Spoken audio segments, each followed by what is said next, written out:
Looking at some of our other Game of the Year nominees, where are my Metroid people at? That's one that came out in the fall in October, and I feel like definitely took a lot of people by surprise. Sheree, tell me about your experience with Metroid Dread. I mean, one thing's for sure, you will dread playing this game. Like, it's a blast, but Nice. like it gave me, like, I'm an 80s baby, and I remember being a kid and dying over and over and over again. And you will do that in Metroid Dread over and over and over and over. Damn those Emmys. I damn them to hell, particularly the blue one and the yellow one. But it gave you everything that you expect from a Metroid. It's the originator of the Metroidvania. I love backtracking. I love acquiring new powers and then having to go back and explore and see what else I can unlock and getting all the missiles and power-ups and everything before I go to the final boss. The story was just enough to keep you enthralled, and those Emmys, no one strategy worked on every one. You had to stay on your toes. You never knew where they were coming, and one false step and it was game over. So I definitely love Metroid Prime, and I recommend it to anyone that has a Switch. Jordan, you also wanted to? Yeah, I was also surprised because I wasn't a huge fan of Metroid Samus Returns, which is Mercury Steam's first attempt at a Metroid game. At that point, I was kind of done with the 3DS, which isn't really the game's fault. But also, I feel like they were too beholden to the structure of that Game Boy game, while also kind of not getting it in some other ways. But to see them now have their chance to do an original Metroid game with original concepts, like we mentioned the Emmys and stuff, and to be on the Switch, which it looks a lot better than any 2D Metroid game ever has. I was surprised by how much I liked it, actually. And the game mechanics are fantastic in that. Early on, the way in which that game keeps expanding upon the repertoire of Samus and what she can do, I absolutely loved. I love that. I always felt like that game has a great internal momentum to it. Sherry, you mentioned backtracking. One of the things that I really liked about it is the backtracking I found to be very legible. Like, I never got lost, or very rarely did I ever have to wonder where to go. And I thought that was a triumph for them in terms of game design. Yeah. Very impressive stuff. And we've also got a couple of games among our nominees that spoke about mental health in some interesting ways, looking at Psychonauts 2 and Chicory: A Colorful Tale. Carolyn, you were telling me that Chicory was something that really enjoyed. Yeah, I appreciate, I think that games, Chicory, I would say, is part of this kind of maybe this renaissance, well, not even a renaissance, but this sudden kind of relatively recent surge of games that go for a more, what we might call, like, wholesome kind of vibe. And I think, and obviously that's something, broadly speaking, that I want to support and encourage, but I think it can be a tricky space to navigate, because I do think that some games that try to operate in that space end up maybe feeling a little weightless or flimsy, like they don't have enough, like, weight or substance to them, or they can be overly saccharine. So what I really appreciate about Chicory is that it's definitely this colorful, upbeat, game that really empowers you as the player to kind of express yourself through color in this very kind of free-form way, while still having a structure that is kind of traditional in terms of a satisfying narrative progression and a quest to go on. But it also, it really speaks about art and creativity in ways that I think, will ring true to a lot of people who have a creative impulse, who are artists or writers, or because you'll have characters kind of, you might paint something in the game at certain points, and other characters will, like, regard what you've just created and kind of share their reactions to it. And they may have very different reactions to it, which I love, because I think it kind of acknowledges and celebrates sort of the subjectivity of our experiences with art and creative works. And the player character in that game has a creative impulse and it deals with the kind of the insecurities that artistic people can have, the self-doubt, while also I think being ultimately very like affirming and supportive of the creative impulse, and not just narratively, but through its mechanics, which is always something I like to see, that marriage of where I feel like the way a game plays really meshes with what it's thematically and narratively trying to communicate, which very often is not the case in games, in my experience. So, bonus points for that. Did anyone play Wander Song? I think by some of the same people who worked on this. I did not, unfortunately. Okay, I played that and I liked it, and it made sense that some of the same people, because a lot of the conversation around it sounds really similar with how the game approached music and just sort of optimism. So that's cool that they're still at it. And, then going back to Psychonauts, I thought that was a really kind of impressive success story. Thinking about the original game from the mid 2000s was, kind of this cult game, cult hit that, if you try to go back to it now, it doesn't really feel great maybe to play. But I don't remember hearing a lot of those criticisms of 2. I think they really nailed it. And of course, the art and the charm, the Double Fine, and the writing that they're known for. Absolutely. I think playing, because I definitely went to replay Psychonauts 1 before I went to play 2. Playing it as an older, wiser adult, I definitely appreciate the themes more. Particularly in 2, where you're dealing with things like you're dealing with some characters are dealing with coming to grips with their sexuality. Others are dealing with alcoholism and feelings of inadequacy. Others are like, there were so many issues that as adults, like, I can relate with at least some of this. And like the way that Double Fine chose to represent those mental illnesses as you journey through the brain was really, really inspired. Absolutely. And the last game among the nominees, I don't know if anyone here has played it, but it's called Dorfromantik. That's one that, our circle is a group of people with wide and varying interests. So, always cool to see some smaller games, some, niche games, some unique games get into the top category at the awards. Now, I want to, start wrapping this up. So, we've covered the Game of the Year nominees, but in terms of 2021 in gaming, were there any particular,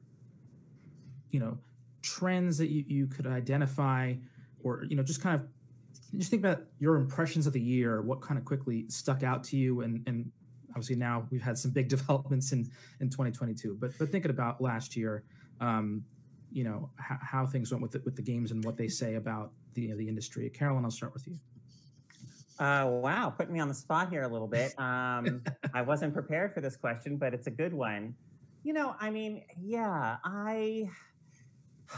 So as I'm, particularly concerned about the conversations that are happening around like how games are made, the labor issues, that surround the games industry, whether the people who make games are being treated fairly. And so for me, I guess the biggest trend in 2021, and it did involve, a lot of pain and trauma being aired, but was, I think, those issues maybe coming more to light, maybe public sentiment beginning to build around the need to take those issues seriously, the need to like hold companies to account. And so, I guess I'm just hopeful. I'm trying to be hopeful and optimistic that, where maybe those conversations can lead us toward is an industry where the people who make games are more often, safe and happy and healthy enough to do the best creative work that they can do in an environment where they feel safe. And that for me, I guess, is what I think of most when I think of 2021. Certainly a huge issue, an ongoing issue. Jordan, what about you?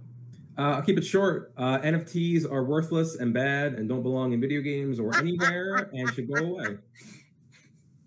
Well, I think you're going to be disappointed by where 2022 goes, but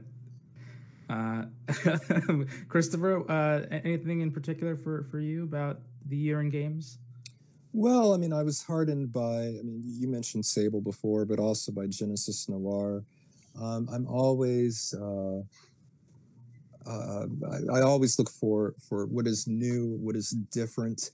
And I suppose my lingering concern with video games is a perennial concern, which is there's so much incentive for franchises and for sequels, and those can be great. Look at Psychonauts 2, obviously, but I hope that there is still plenty of incentive in the industry for experimentation and to just try new things, and especially to try new things that don't revolve around the same hero narratives that are what video games are usually predicated on. Let's have something else. Totally. Sheree, last word. I'll go to you. Concerns, game bloating. Some games were a little bit too much, and that's a lot for me to say as a completionist. I love going to every nook and cranny, but there were some games that I just could not complete. I will get back to them eventually, but the worlds, as beautiful as they were a bit too vast, and maybe we need to shrink a little bit, not too much, but like enough to make it a palatable experience.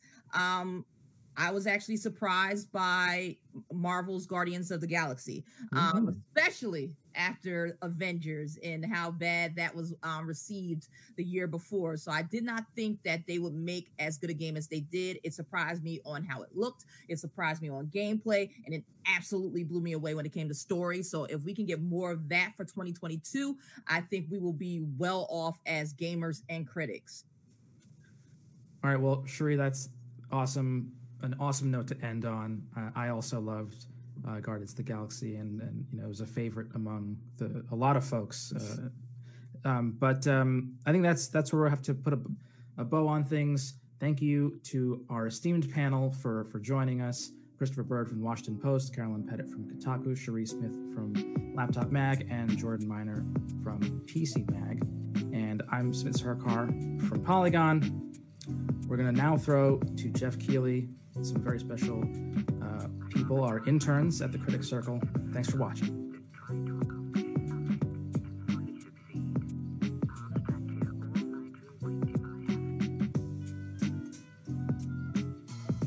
Well, hi guys, it's great to see you. This is always fun for me. Every year it seems like to hear from you guys the future of the gaming industry.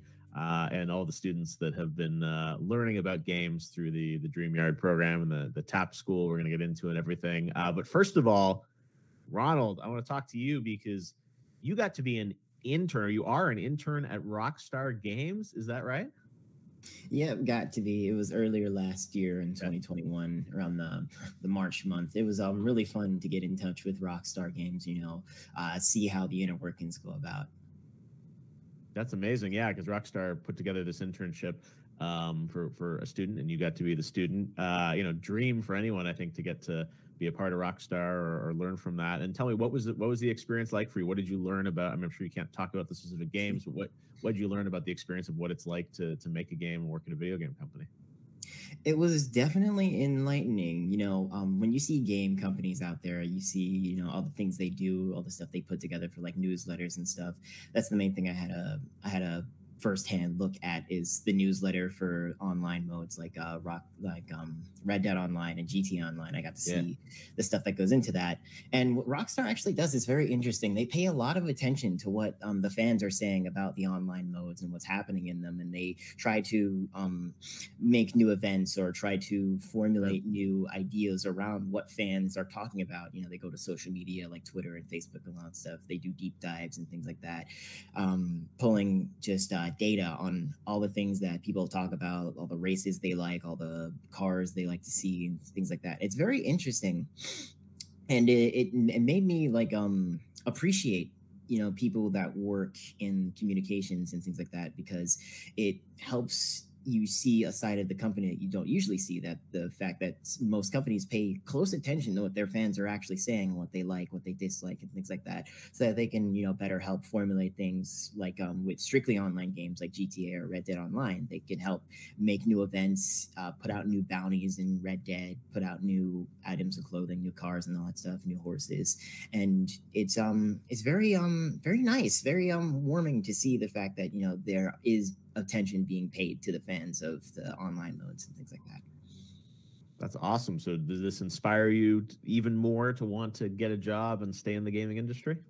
Oh yes, definitely. It just off of the fact that there are plenty of good things about the gaming industry that you can highlight and that you can experience, especially things like fan integration and all that stuff. And I want to see more of it. Awesome. Well, that's so cool and so great that Rockstar was able to put together that internship for you guys as part of this program. I'm going to turn to some of the other folks here. Steve, let me start with you because you play an interesting role in all this. And tell us a bit about you're one of the educators that is inspiring these guys to want to learn more about games and teaching them about it. Tell us a bit about your role and your school, TAP, and how that kind of fits into everything. Yeah, so actually, I previously taught at DreamYard. Ronald was one of my students, so it's exciting to hear. Oh, so it all comes full circle here. Okay. Yeah, it's all full circle. And now I'm teaching at TAPCO, which is the Theater Arts Production Company school where Caroline goes.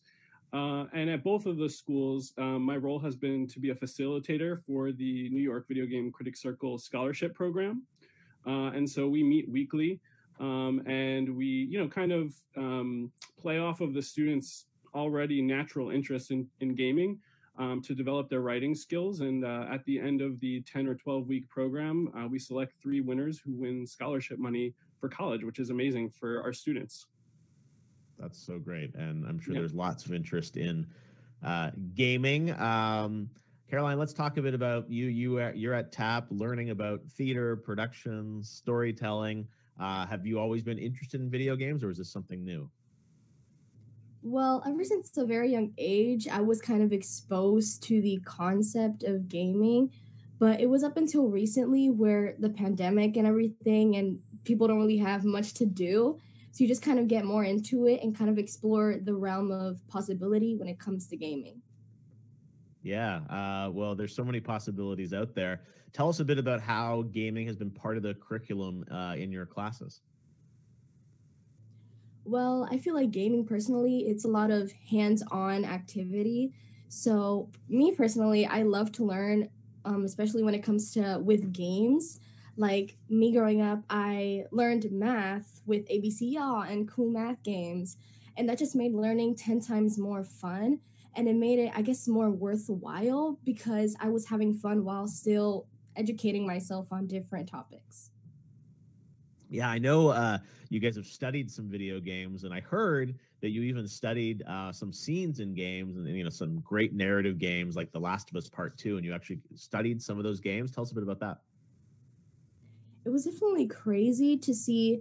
You can really see how much dedication is put into each character, because it's crazy how much amount of work can go into a minute of gaming or a minute of content within a game.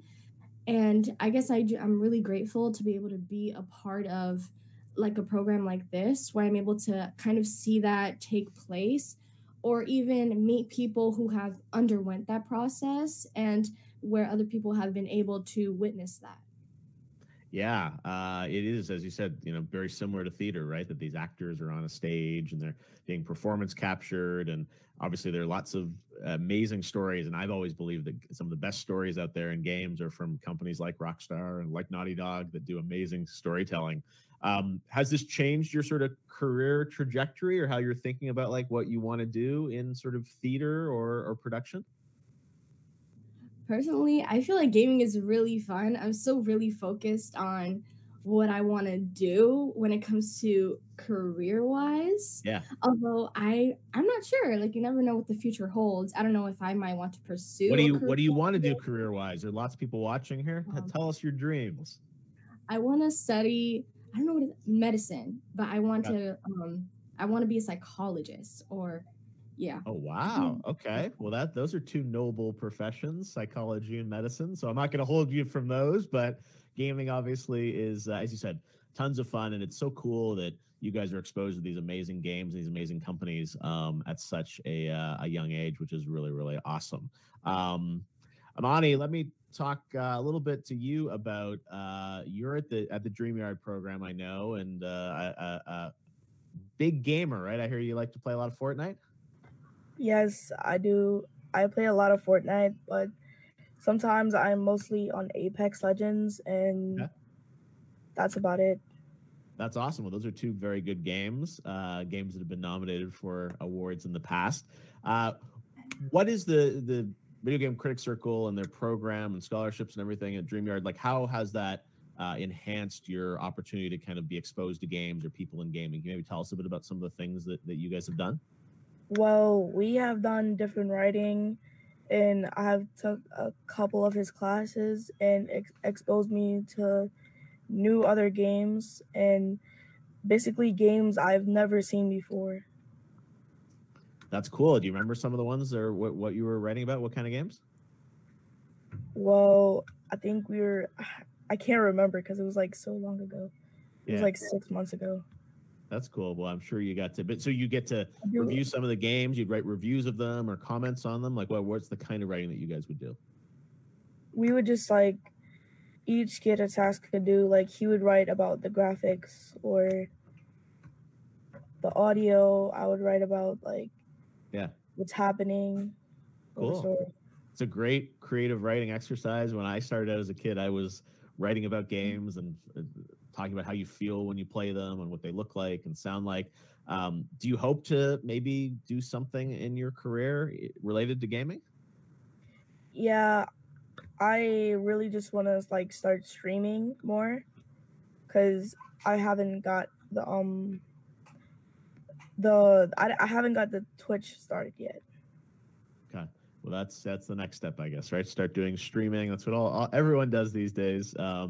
Do some streams and get ready to talk about games and be an influencer maybe, and eventually, maybe one day make your own game. So that's so cool that you guys are being exposed to all these games and criticism of games and commentary about games at such a young age. Felicia, I wanted to talk to you a bit about your experience with gaming. And first of all, I got a tip that you're really into horror. Is that right?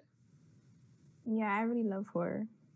That's amazing. So have you played any horror games? Are you allowed to play horror games? Yeah. My favorite horror game is probably Dead by Daylight or Friday the 13th. Yeah. All right. Okay. So yeah, you definitely played some horror games. That's fun. Tell us a bit about your association with the Critics Circle and DreamYard. You've been in some of the programs that include games as part of the curriculum. Yeah, so we had to write pieces as well. So we had to write a poem, a game review, and we had to create like our own storyline of the game. So for my game review, I wrote about Minecraft and how it only includes like a Caucasian girl as a default skin and a black male as default skin. And I just thought that they discluded like people of color because you have to buy a skin from or just download it from a whole different website in order to look like yourself in the game.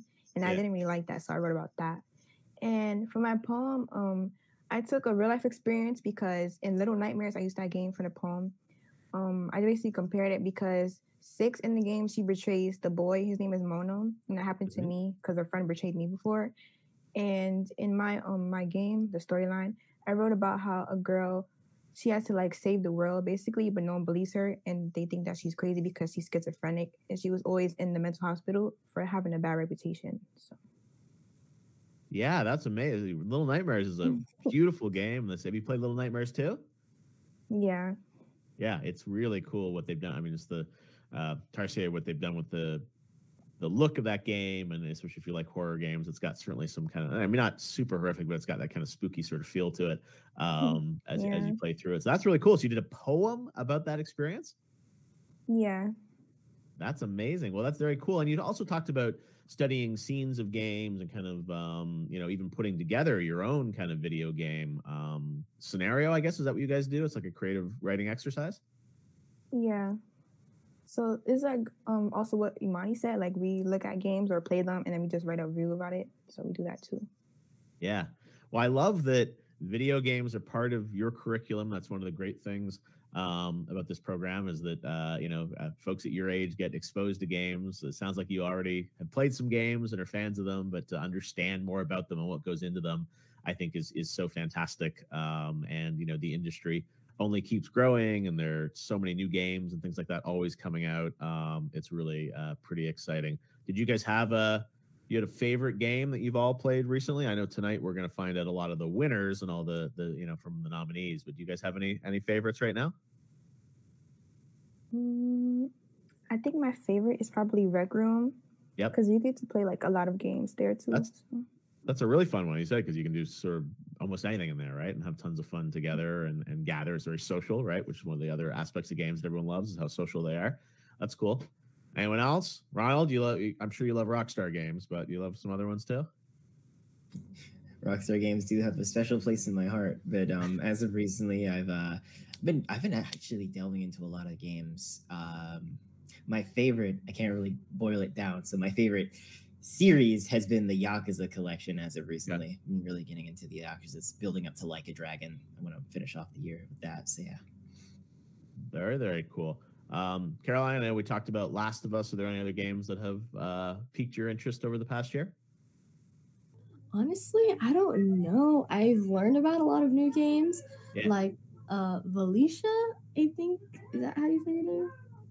Like Valicia said, Little Nightmares. I learned about that game a few months ago, and I thought it was really interesting how it was like almost switching perspectives through every every bound, and some people would record videos or upload them to YouTube where they would go out of bounds. So I was like, I didn't know that was a thing. I didn't know you could do that. Yeah, there's a whole channel, the Out of Bounds channel on YouTube, which is fascinating, right? It's like sort of all like behind, on movie set, it's like kind of behind the facades, right? Like what's actually going on behind the sets and things like that. So yeah, it's pretty fun what you can do with all these digital games if you break into them and go out of bounds. Yeah, that's really cool. Awesome. And what about you? Ani, you're talking about Apex. Any other games that you're excited about to play in the future or play? Basically, when I was 3, I used to play Call of Duty 1 for like 2 years with my dad. And then after when you were 3 years old, you used to play Call of Duty? Yeah. All right. Well, then I finally came back to it. And now I'm just starting to play Cold War. Okay. All right. Well, I'm not sure we should advise people if you have 3-year-old kids to play Call of Duty, but Amani, it looks like you turned out okay and you love video games, so it all worked out. But that's cool. Yeah, there's so many amazing games across the industry, such a diverse slate of games. You talk about Rec Room to Call of Duty to Little Nightmares. It's really awesome to see sort of indie games and social games and big budget games. That's what makes this industry so great, is there's so many different types of games. Well, guys, it was so great catching up with you. Thanks so much for the time, and we're looking forward to hopefully seeing you guys out there working in the gaming industry, making games, performing in games. Caroline, if you're going to go into medicine, it's a noble profession, but we hope that you'll still keep playing games. All right, well, thanks to everyone for joining us for the pre-show, and now it is time for the 11th annual New York Game Awards. Hi, I'm Bobby from the UK. So, the pandemic and the lockdown that came with it was pretty hard, especially for people with disabilities. I spent loads of time alone, but I decided to shift a lot of my focus then into gaming journalism, especially highlighting accessibility. I found the New York Video Game Critics Circle, and I became a regular contributor there. On behalf of everyone at Team Xbox, I just wanted to take this opportunity and thank all of you in the games industry. Over the last couple of years, we've seen the power of video games. We've seen how they can bring community and connection to people when they're isolated at home, dealing with tremendous circumstances with family and friends. It's really an honor to know that our industry can do so much for so many people. In 2020, I felt rather lucky because we've been working remotely and organizing online events even before the pandemics. So it went quite smoothly for us. I was just happy to take a break from travels and business trips. But in 2021, it was already too much. Hey, this is Mike Wilson, co-founder of Devolver Digital. along with a bunch of other things that we'd probably all rather forget at this point. Congrats to all of you watching this video. We're all still alive, apparently, and still getting to work in video games. So that's quite an accomplishment on both counts. Hello, New York Video Games Critics Circle. My name is Jim Huntley. I'm a professor and the head of marketing for the #1 ranked USC Games program out of the University of Southern California. I want to thank you for having me digitally be a part of your New York Game Awards. What I love hearing about the fact that you're doing a virtual event is the fact that it's just a good example of how this industry just can't be stopped. No matter what happens, whether it's a pandemic or other problems, we find a way to band together and still make the awesome and fun content and games that people around the world like to play. A year ago, I got a job as a game designer in LA, although I was living in New York at the time. I struggled a lot with the time difference. After trying it out for a while, my partner and I decided we would move to LA together, and that was kind of terrifying to me because it was during a pandemic and I would be so far away from family and friends, but we made it. We're here. Hi, I'm Stan Pierre-Louis, President and CEO of the Entertainment Software Association. COVID has changed every aspect of our lives. We've missed being with friends and family, and we all yearn for human connection and interaction. One bright light through all of this has been the role video games have played to lift our spirits when things seemed their darkest. For me, it's humbling and inspiring to represent an industry whose amazing workforce creates such engaging content, innovative technologies, immersive worlds, and challenging games that spark joy and enable connections that enhance our lives. For me, one of the big things in gaming last year, as far as getting through the pandemic, was the release of the Mass Effect Legendary Edition. Because I'd somehow never played those games when they came out, and they're nice, long games, so I played the whole first game. I finished over the summer when it looked like the pandemic was coming to an end, and then that second wave hit, but it was fine. I just played the second game. Well, what a year 2021 was. Left EA, came back to Vancouver, started up a new studio, Timber Games, part of the Sumo Group. We sadly had to say goodbye to our dog Skip, who left us. And then over the holidays, we all got COVID, but the family was all together and we got through it together and we adopted a puppy. Adopting a puppy, what a great idea. And his name is Bill. This is Bill. 2022, here we go.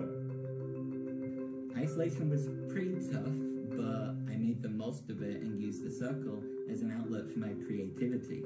For me, this is just the first step now. I'm more motivated than ever to prove that disabled people deserve a space in this industry.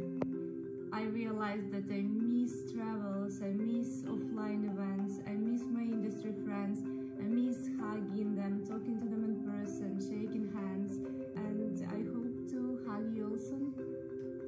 Pre-pandemic, I had some serious misgivings about what we were doing and about people being on their screens all the time and not out in nature, but I gotta tell you, it really flipped it around for me to see how my son has survived this pandemic, this time, which is a significant chunk of his life because of his connections and his friends and playing online video games. So let's keep making magic, and let's be really intentional about what we put out there, and let's celebrate the fact that games are actually wonderful for people. I'm also excited about the work underway to make our industry more inclusive and equitable for creators and players alike. That's what makes the work of the New York Video Game Critics Circle so special. Day in and day out, you live those values by providing opportunities to communities that are often overlooked, but where talent abounds. Thank you for the work you do, and congratulations on celebrating your 11th annual awards ceremony. And right around the time I finished that, Omicron hit, but I have the third game, and I'll still playing that now, and I've got a couple weeks left, and by then I figured the pandemic will be over. And then I just saw that BioWare is making a new one, so that'll probably come in handy at some point too. Our students, for example, are literally, because of the pandemic, spread across 3 continents, around 6 different time zones, and they're all working collaboratively to make the awesome projects that we will be showcasing as part of our annual USC Games Expo on May 12, 2022. But this is about you. So I'm looking forward to seeing the awesome projects that you all be showing. And again, congratulations on having the awards, and our hearts are with you. We will get through this together as we always do. Thanks. And to the players out there who have stuck with us, have come to our art forum to find those connections, to play the games, to kind of make our community so great, thank you to you as well. It's really great that you can be a part of this journey that all of us are on. Whew, 2021. I'm not gonna lie, 2 years into the pandemic, this was a year of L's both big and small. And I admit, there were times where it seemed like giving up was the only option. But then I think about something Star-Lord said in the huddle. We're fighters. Run now and we betray everything we are. He's right. As a journalist, a gamer, and a human being, now's not the time to throw in the towel. Now's the time to do what we do best. Live, thrive, and win. So as we kick off the 11th annual New York Game Awards, I say to 2022, give us your best shot.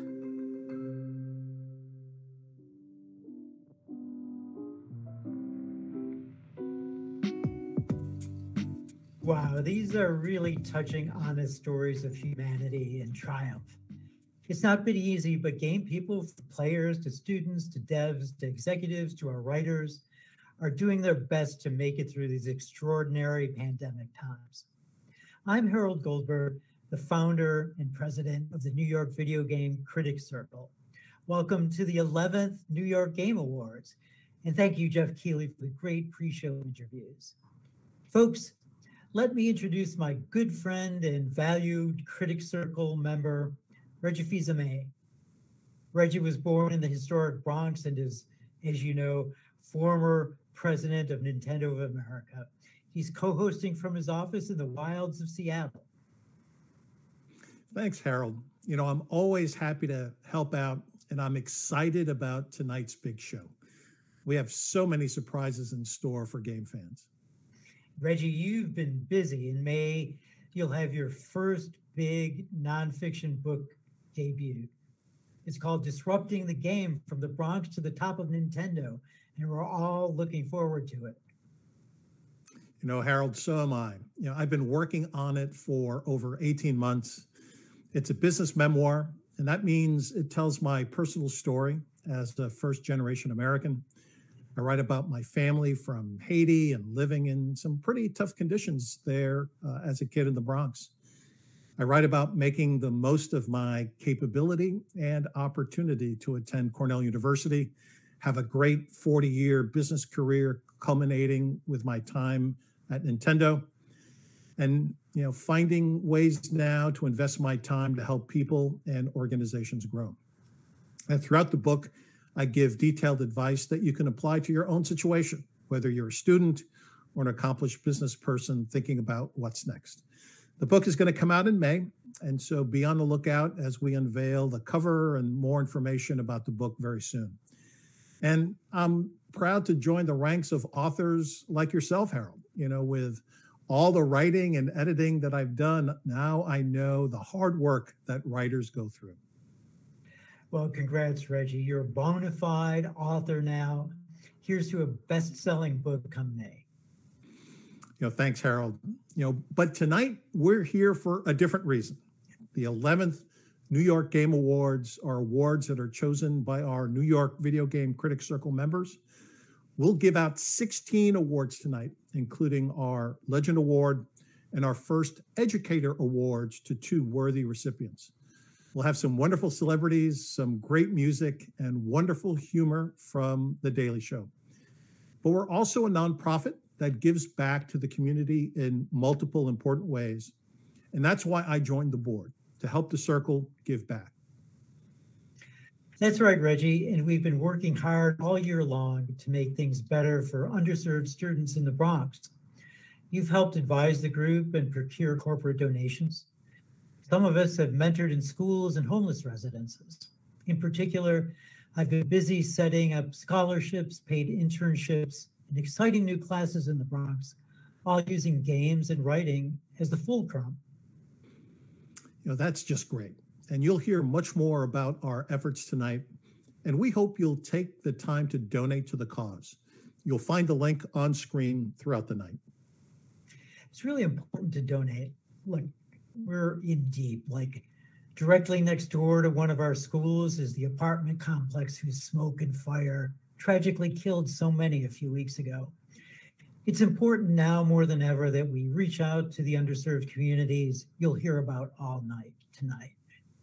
You can help. I am personally asking you to help in any way with any amount. Right now, let's get to our first two awards. Please welcome Mike Andronico from CNN Underscored and Whitney Mears, who recently wrote and edited the Roblox special issue for Newsweek. 2021 was a big year for esports. We saw the return of live in-person events after more than a year of lockdowns, and with it came some truly exceptional matches and moments in every competitive genre. And during this transitional year, certain teams rose above the rest and proved their ability to thrive in any environment, whether it was with newer titles like Valorant or mainstays like League or Counter-Strike. Here are your nominees for Best Esports Team of the Year.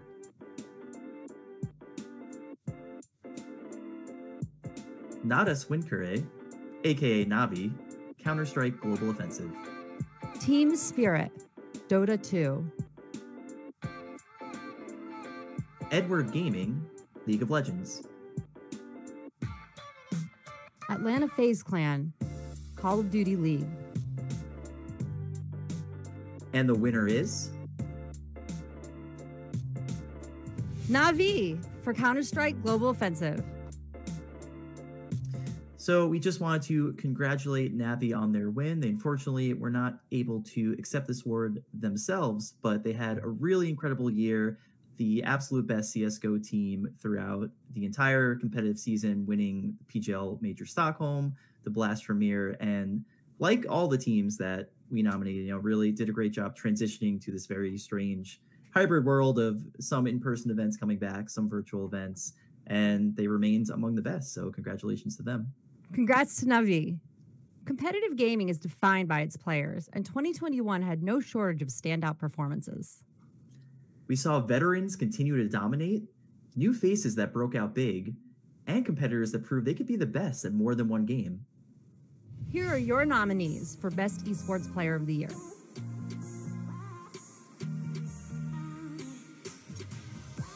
Alexander Simple Kostelyev, Counter-Strike Global Offensive for Navi. Chris Simp Lear, Call of Duty for Atlanta FaZe Clan. Xin Li Huang, Overwatch League for Chengdu Hunters. Lee Scout Yi Chan, League of Legends for Edward Gaming. Tyson Tens Go, Valorant for Sentinels. Genki Gen Kumasaka, Tekken 7 for Donuts USG. And the winner is Genki Gen Kumasaka, Tekken 7 for Donuts USG. 鉄拳プロプレイヤーのゲンです。このような素晴らしい賞をいただき、とても光栄です。ニューヨークゲームアワードに関わるすべての人に感謝します。そして並びにスポンサー様や、いつもサポートしてくれているドーナツ USG、そしていつも応援してくれている皆様、本当にありがとうございます。昨年はですね、国内大会でも結構優勝することができまして、招待制の海外大会も優勝することができました。まあ本当に自分の中でもいい結果を収めれた年だったというふうに思っております。来年もこのままの調子で頑張っていきたいと思います。改めて本当にありがとうございました。Congratulations to our first two winners of the night. We're off to a great start. Folks, there was a time when mobile games were nothing more than black dots on a small green screen. And now they can be almost as graphically detailed and rich in gameplay as a console game. And our students love mobile offerings. Reggie, our most senior interns have stayed with us for years now, from high school into college. Ronald Gordon has been the first paid intern in our Rockstar Games partnership, and Isaac Espinoza is a passionate assistant mentor and reviewer. They're here with our youngest contributor ever, Imani Brown. All have been given opportunities such as scholarships, mentoring, and free game consoles. Here they are with the A-Train Award for Best Mobile Game. When it comes to gaming, it's very important to understand that a lot of people don't have the ability to invest. Dual monitor PC setups or every new console that arrives on the shelves or stores. And it's because of this fact that mobile gaming had become such a convenience for most, a pocket-sized cavalcade of games that you could take anywhere you wanted. The following nominees for Best Mobile Game have earned their nominations for going beyond a mere convenience, creating an amazing experience for gamers in the year of 2021. These nominees are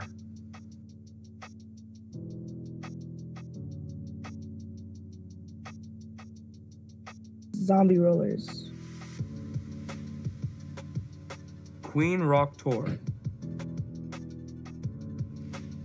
Pikmin Bloom,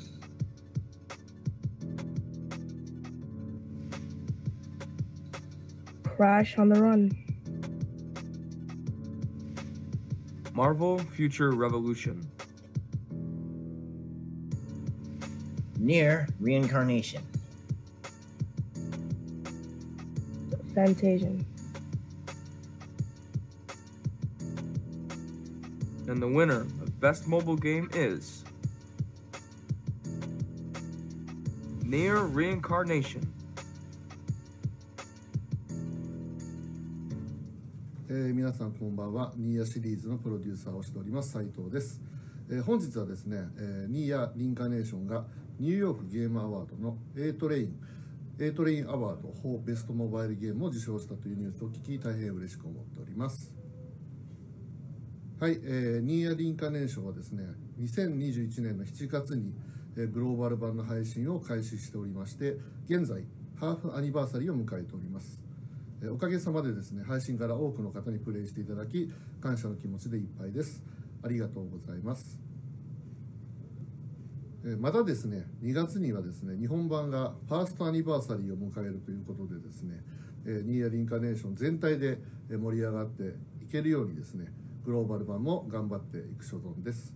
すでにですね、プレイされている方もですね、この機会に新たにプレイを始めていただける方もですね、ニーヤリンカネーションを楽しんでいただけたらなと思っております。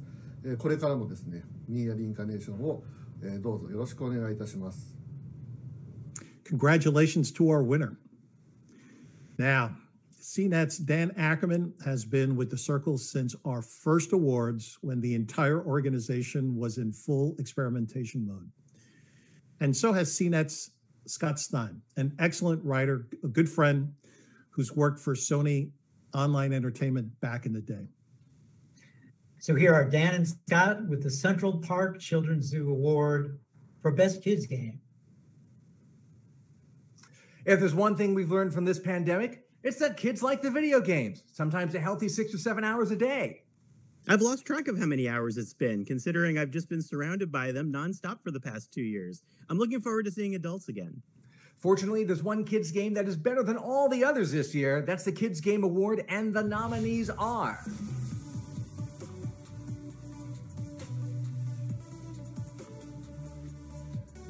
Ratchet & Clank, Rift Apart. Miitopia, Death's Door,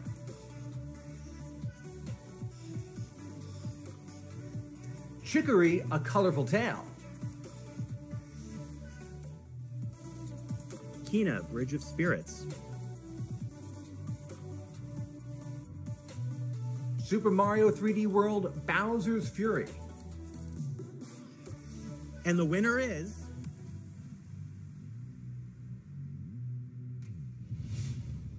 Ratchet & Clank, Rift Apart. Hi, I'm Marcus Smith, Creative Director of Ratchet & Clank Rift Apart. We are honored to win this year's award for Best Kids Game. We enjoyed making this game, and we love that it can be enjoyed by anyone, no matter their age. On behalf of the entire Rift Apart team and everyone at Insomniac Games, thank you for voting for, and more importantly, for playing Ratchet & Clank Rift Apart. Congratulations. You know, I love that game.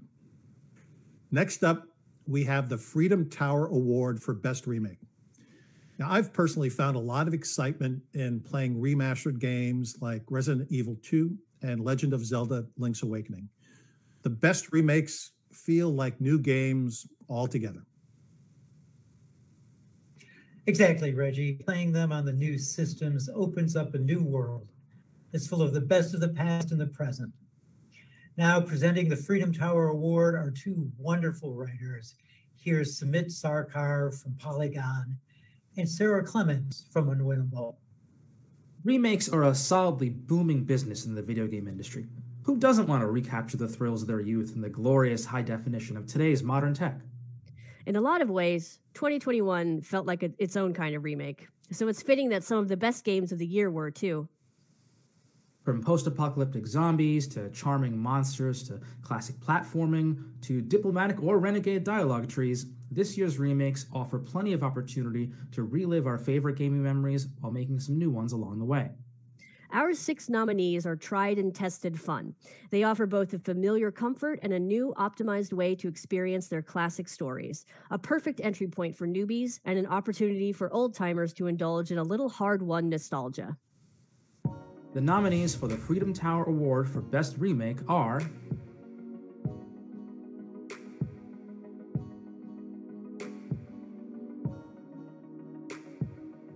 Resident Evil 4 VR, Pokemon Brilliant Diamond and Shining Pearl, Shadow Man Remastered, The Great Ace Attorney Chronicles, Super Mario 3D World Bowser's Fury, Mass Effect Legendary Edition. And the winner is Resident Evil 4 VR. Woo! Hi, my name is Jonathan Zamkoff, and I'm the VP of Business Development at Armature Studio. When our partners from the studios at Meta approached us with the opportunity to be the lead developer of Resident Evil 4 VR, we were thrilled. Here was a chance to add modern, unique, brand new mechanics in VR to one of the most iconic games of all time. This project could not have come to life without the incredible partnership between the studios at Meta, Capcom, and Armature Studio. We set out to write a love letter to the Resident Evil franchise, and each of the partners brought unique and world-class expertise to the project. On behalf of the team here at Armature, I would like to say thank you to the hundreds of people across the globe who came together to bring this project to life. A special thanks to the New York Video Games Critics Circle for the nod. And lastly, and most importantly, a giant thank you to our fans across the globe who fell in love with Resident Evil 4 again, or for the first time. Thank you. Congratulations. Next up is the Statue of Liberty Award for Best World, an award inspired by the beauty of exploration, of new experiences, and thrilling art in games. And to present the award, here are 2 of the best actors in video games today. Here are Maggie Robertson, and you know her as Lady Dimitrescu from Resident Evil Village, and Nicole Tompkins, who plays 2 of Lady D's daughters, Daniela and Elena.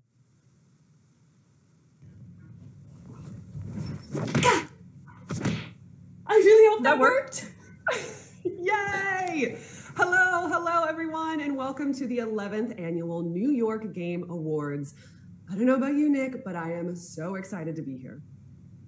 Absolutely thrilled to be here. We love the Best World category because it is all about the incredible worlds that get created within games, the beautiful artwork, the stunning vistas. And don't forget about the revolting monsters and frightening vampires. Okay, I'm done. And now, The nominees for the Statue of Liberty Award for Best World are Chicory, A Colorful Tale. Chicken Police, Paint It Red. Exo 1. Far Cry 6. Monster Hunter Rise. Psychonauts 2. Ratchet and Clank, Rift Apart.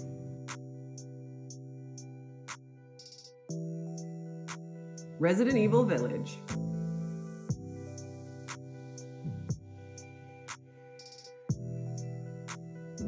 And the winner is Psychonauts 2. Hi, and thank you for this great award. The World of Psychonauts 2 was a great team effort. It took so many people from so many disciplines to make a world feel believable and real. And it could be the art, it could be the sound, it could be the characters walking around, it could be the effects, it could be, it's really just all those things put together.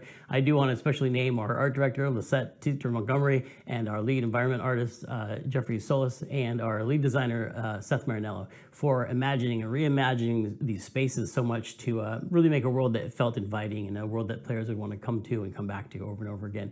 And them and the rest of the team, I want to thank them. And on behalf of them, I want to thank you for giving us this great award. For a few years now, GenVid has been a major donor to our nonprofit programs in games journalism and games narrative. Recently, GenVid gave our interns a unique creative challenge. Here's what happened. Hi, I'm Michael Marrero, the Community Engagement Manager at GenVid, here with our latest Facebook instant game, Pac-Man Community. We reached out to the New York Video Game Critics Circle and 4 of their interns to make mazes for Reggie and Harold based on things that inspire them. In Pac-Man Community, anyone can create mazes and play with friends right from their computer or mobile device. First off, welcome. I'm happy to finally meet all of you. All right. Maze creation. So we've got several important elements here. We have the starting point for the Pac-Man. We've got our Pac dots, walls. As we saw with all the other ones, there are walls that kind of frame everything. All right, let's go ahead and fire up the game and start making mazes on our own.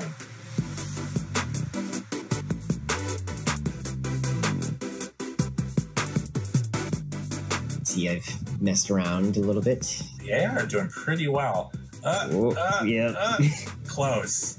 I'm super happy with how it turned out. I'm digging it. There's a couple things I changed. The AI behaviors of the ghost is major consideration in your design process. I think that's going to be fun. I can't wait till I get to the end and then make it through and say, you know what, I beat this maze that I made myself. I think that's going to be so much fun. All right, well, that about does it. Thank you, everyone, for participating in making mazes. Right, thank you so much. You're very welcome. Yeah, thank you. Thank you. This is never done anything like this before. I had so much fun.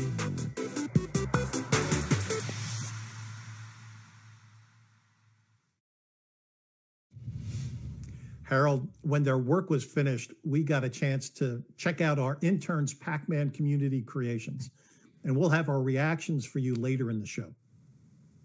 You know, beyond our reactions, you can see our competitive spirit shine as Reggie and I go head to head in Pac-Man community. You know, I definitely got into Reginator mode, Harold, and I'm sorry about that. Now, because many games from the big publishers were delayed this year, indie games have taken the spotlight even more than in the past. You know, I love the innovation which indie developers bring to the world of video games. From some of the smallest indie developers have come some disruptive, brilliant ideas, all around genius. They've meant a lot to us too, Reggie, and personally, the heart and soul present within indie games I've played helped me get through this very difficult year where we had to pivot from a live show to a virtual experience. The circle always will be indie in spirit, and we're always up to trying something new and imaginative. To present the Off-Broadway Award for Best Indie, here's Nick Capizzoli, our brilliant journalism chair, and Jordan Miner from PC Mag. And Jordan himself is finishing his first book, Video Game of the Year for Abrams Books. Jordan, you know me. I hate it when these corporations put politics in my video games. I've always heard that about you, Nick. That's why I love independent games. Sure, that tracks. Because they stand apart from all that. They're games that won't be held back by dogmatic ideologies like Democrat or Republican. They understand the horseshoe theory of game development. On one side, you've got Mario. On the other extreme, you've got Wario. And they're both equally bad. AAA games wish that they could be this brave. Yeah. Independent games stand in the center. A sensible, pragmatic, third way for the future of video games. Jordan, these are games that still believe, like I do, in a little old-fashioned thing called compromise. Wait. You're not afraid to cross the aisle if it means blocking a $15 minimum wage. Wait. So in that maverick spirit, the nominees for the Off-Broadway Award for Best Indie Game are...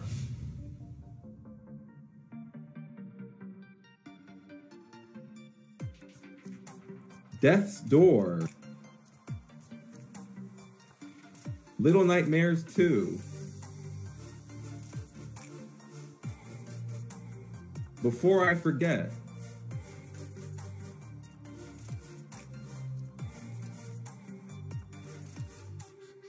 Ender Lilies, Quietest of the Nights, Wildermyth,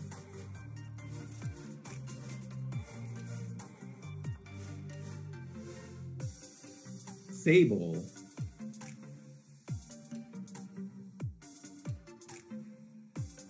Genesis Noir,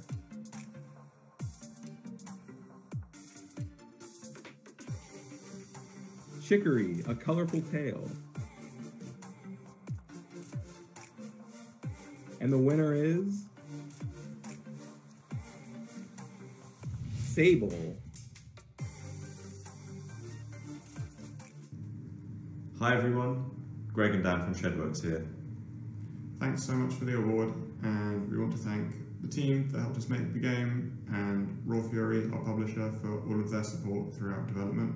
It means so much to hear how much everyone's been enjoying Sable, and thank you so much for all your support. Congrats. If it weren't for great writing and dialogue, many of us writers would be out of the world of games by now. But the narrative just gets better and better. This year, we had everything from thoughtful social justice expansiveness in Life is Strange True Colors to the empathy surrounding mental health in Psychonauts 2. Here to present the Herman Melville Award for Best Writing in a Game are Patrick Lucas Austin from Time and Cherie Smith from Laptop Magazine. Whether gathered around a campfire or a raucous table at your favorite bar, telling stories has been part of humanity's shared history for generations. That legacy continues in games, where a story can be the difference between an underwhelming experience or an epic, engaging adventure that keeps you coming back for more. Stories touch our hearts, and through the power of video games, we can even be part of these fantastic tales we otherwise couldn't have dreamed of. And with that, here are your nominees for Best Writing.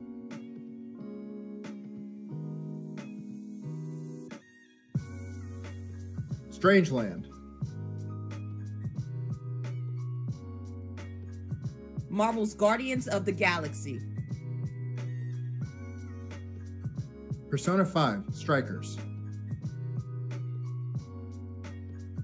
Resident Evil Village,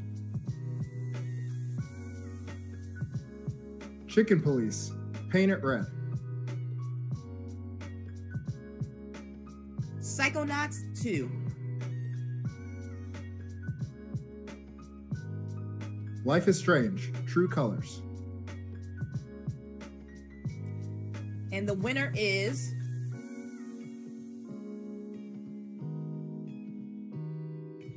Life is Strange, True Colors.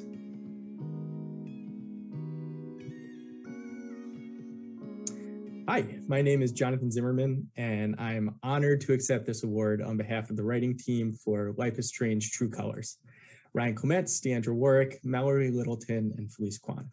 And Zach Garris, our game director, who I am so fortunate to have as a mentor and a friend. This award is a reflection of the culture at Deck Nine and the value that our entire studio places on storytelling. Being narrative director at Deck Nine is the greatest job in the world, and that's because of the brilliant artists, devs, and administrators we get to work with. I also want to thank everyone at Square Enix for supporting us and championing us. And personally, I want to thank all of the families during the pandemic for putting up with us, tolerating our weirdness and obsessiveness, supporting us, and allowing us to get to finish this game.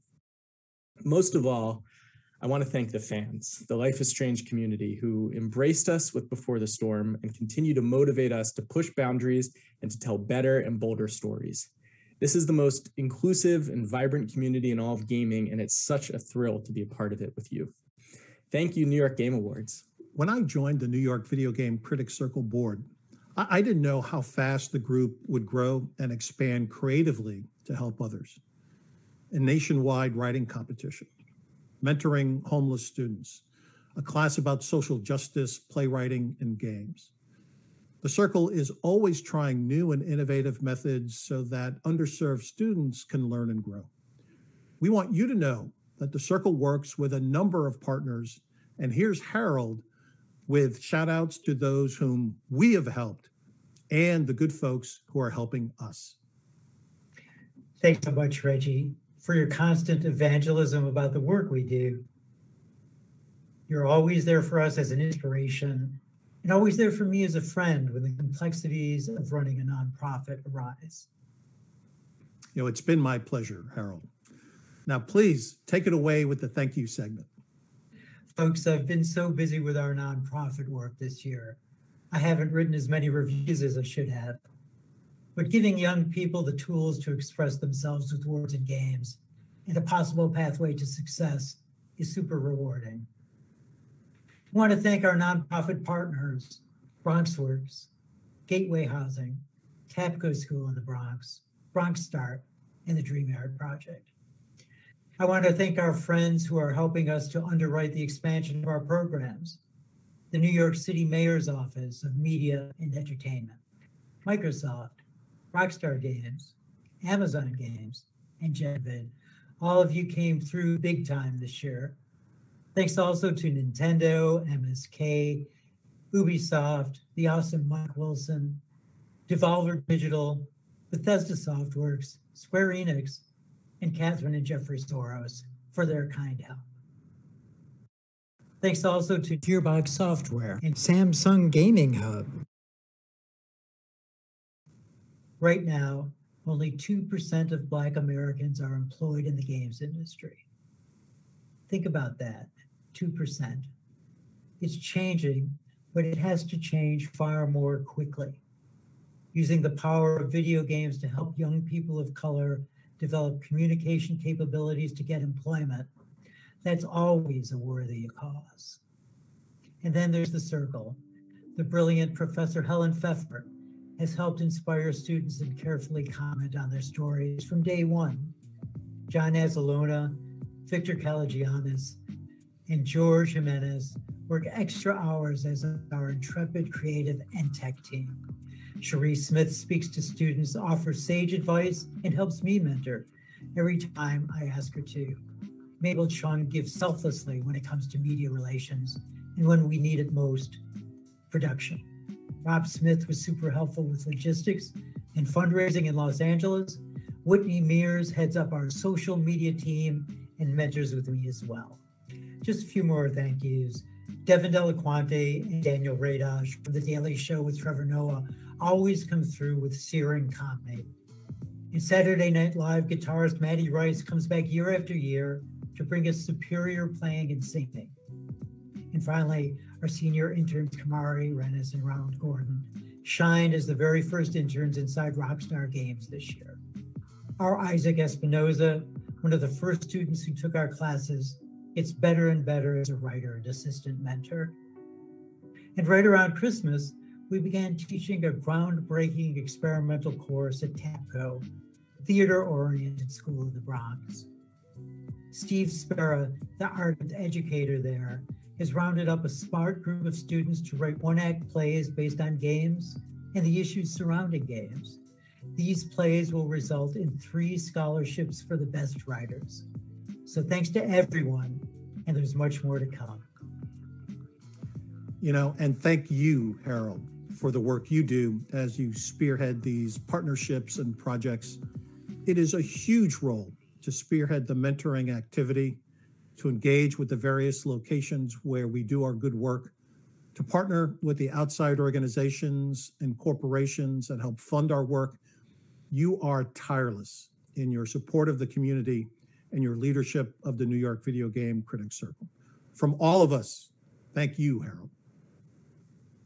And folks, this year, the New York City Mayor's Office took notice of our nonprofit work, and in tandem with Lehman College, they suggested shooting a video at BronxWorks, a network of homeless residences at which we mentor. You know, you may have seen a short version of the next video on New York One or even in a New York City taxi. It came out so well, we want to show the full version to you right now. To introduce the video, we're happy to welcome Commissioner Ann Del Castillo from the New York City Mayor's Office of Media and Entertainment. Hello, and thank you, Harold. It is wonderful to be here with you and Reggie and the entire team at the New York Video Game Critics Circle to celebrate the New York Game Awards. On behalf of the City of New York, we wish to congratulate all of the nominees at this year's awards. The Mayor's Office of Media and Entertainment works to strengthen and support New York City's creative economy: film, television, theater, music, advertising, publishing, digital media, and nightlife. Together, these sectors represent $150 billion in economic activity for New York and close to 500,000 jobs for New Yorkers. The digital games industry is a big part of our creative economy.